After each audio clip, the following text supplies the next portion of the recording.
Siya nga pala, may konting trivia. Pag mga John Wick unit nyo, mas maganda kung ma-preserve nyo, kung maiingatan nyo kasi tumataas talaga yung value niya. Press the valve, then spray. Then dito sa ilalim. Okay, then sa unit. Dire-diretso na natin. Tasan natin, i-lock manually. Then spray dito. Pag may nakalimutan kayo, sir, pwede kayo pumunta sa page namin. Nandun itong vlog na to. Then dito. Okay. Ganun pa rin. Release. Tapos rest. Lagyan po natin ng gas. Gas upside down. Sakto lang. Then press down. 1, 2. Lagay po tayong bala.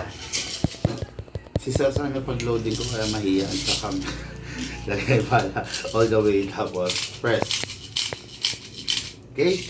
Pag may bungi, kalugin sideways. Okay na ganyan. Sir, do the honor. Pasok, malakas, then kasa. Ikaw na saraya. Sige. Mala action start. Parang Coco Martin. Yan. Kasa, sir. Okay. Fighting, sir.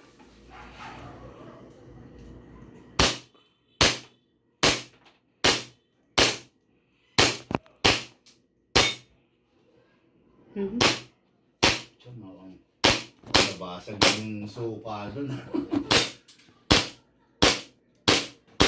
Okay. Open slide. Sige, hawakan mo. Open slide kasi, sir, wala na siyang bala. Susunod, release the magazine. Saluhin mo, sir.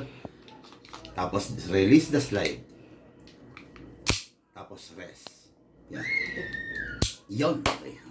Okay. Ngayon, itong mga magazine na to, may mga bala pa to. Ay, may mga hangin pa. Before nyong gamitin ulit, sabi ko nga sa mga vlog ko, painitin nyo using your body temperature, no? Yan, painitin nyo using your body temperature.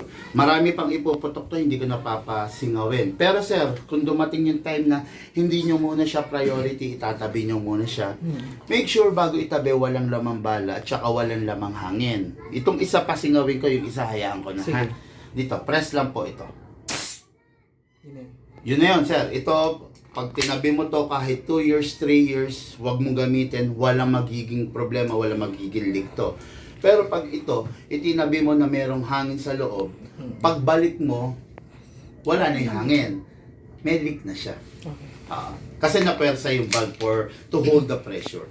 Then, ayun, mga airsoft, dalawa sa pinakamalulupit na version ng John Wick. Ito na yung pinaka-high-end version ng John Wick.